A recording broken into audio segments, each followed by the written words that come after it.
1 million. That's approximately how many students apply to colleges in the United States each year. They come from thousands of high schools, big, small, private, public, charter. But all these applications end up in the same place, with their fate literally in the hands of a college admissions representative. Hello. Hi. And every applicant wants to be perceived as one in a million, not one of millions. And colleges feel the same, vying for the best at a time when, due to the increasingly popular Common application, students are submitting an average of 5 apps. With both applicants and colleges being choosy, this has given rise to holistic review. Basically, we're looking at everything.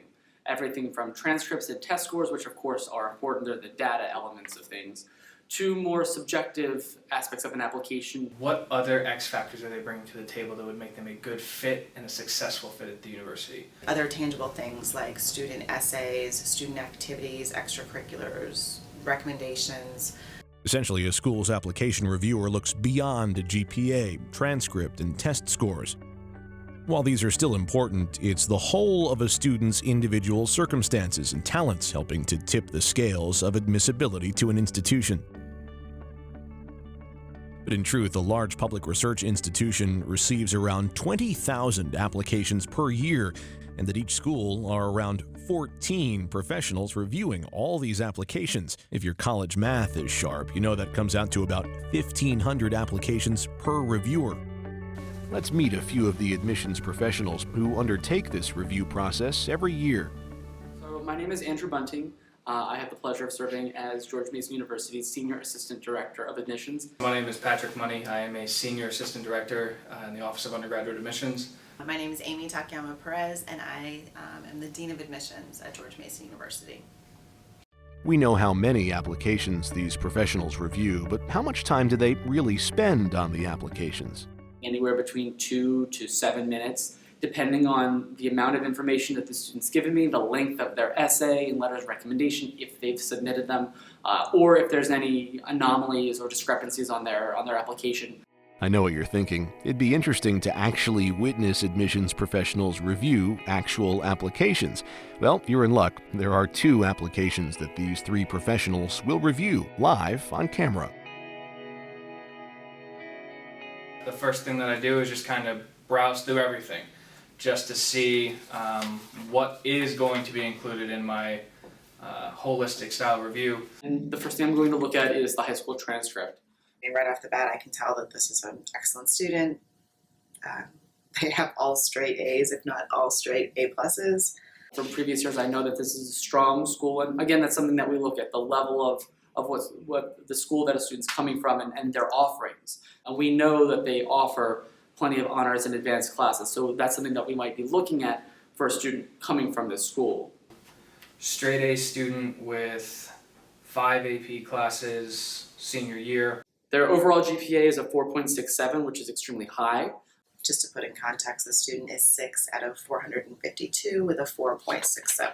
So on academics alone, I would likely, this student would be an admit, but I would go to make sure that there isn't something else. And this student's standardized test scores, according to our files, they've got a 590 out of 800 in the mathematics section and a 770 out of 800 in the critical reading section, which is also an excellent test score.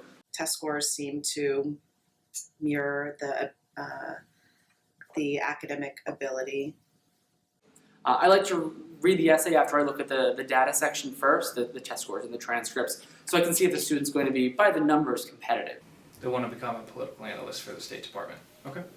So it's a good essay. They have a clear idea of how their interests kind of mold to the area that they're going to be coming in. So that's the hallmark, I think, of a fantastic essay. When a student writes about themselves and experiences that they've had and then relates it back to their academic interests at the university. Yeah, very, very involved student, very active. Looking at the extracurriculars, which the student obviously has a plethora of,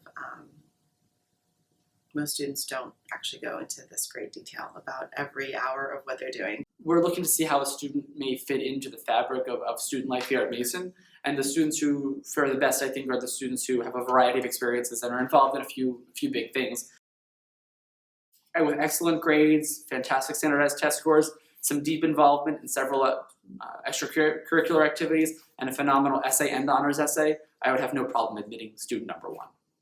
This is an easy admit for me, and I would recommend the student to be admitted to the Honors College. And overall, I think this would be an excellent student, and I would admit. And I would also admit to the Honors College.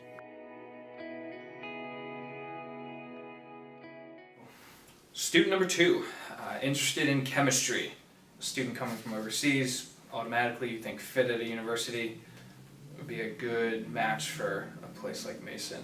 I'm going to the high school transcript first. 3.42, which is a strong GPA, but when we look at, and I'm seeing here, when we're looking at the types of classes they're taking, even though they are challenging themselves with a full course load and some pre-AP and AP courses, starting as early as freshman year, there are some red flags that I'm seeing on the transcript already. So while the student is taking decent coursework, Only a handful of college prep and a lot of pre-college prep, but struggling. their grades are kind of all over the place.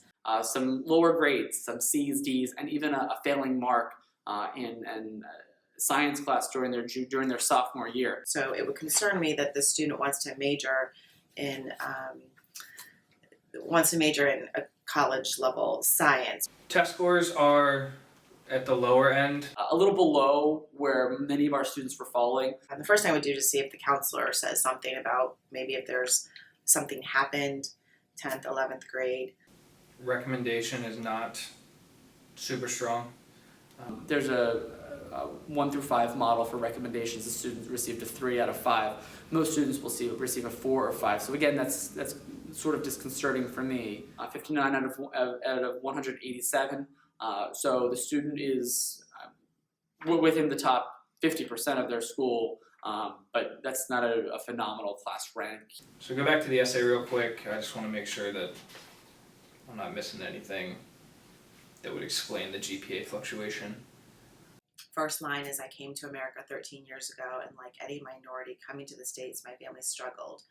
So it looks like the student already is talking about their personal struggles as an American immigrant, their first day at school trying to learn English. A lot of cultural struggles. Nobody in her immediate family has been able to achieve a bachelor's degree yet, and so that's what's motivating her to come to school. Exactly the type of thing in an essay that you would look for to try to explain what's going on. Again, Mason does a great job, I think, of serving those first generation students, and that's something that we'll also consider in the application.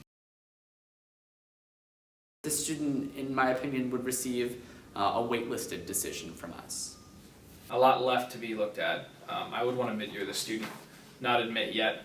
I think they're on the right path. I think with a strong senior year, it could be an admit. I would mid-year student 2. Either waitlist or likely we might have to deny and then ask the student to go to community college and have them come back.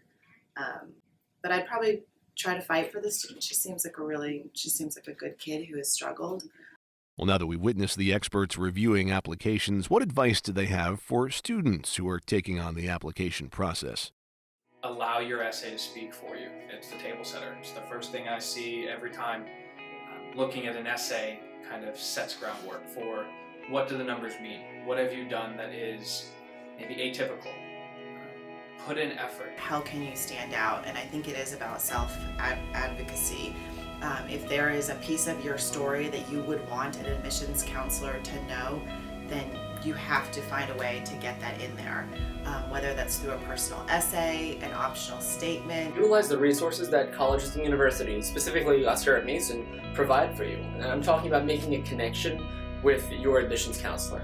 Applying to college can be scary and stressful, but it doesn't have to be. There's a clear consensus. Holistic application review offers students an opportunity to provide a greater context in the application process, but the applicants must put forth the effort to make it work in their favor.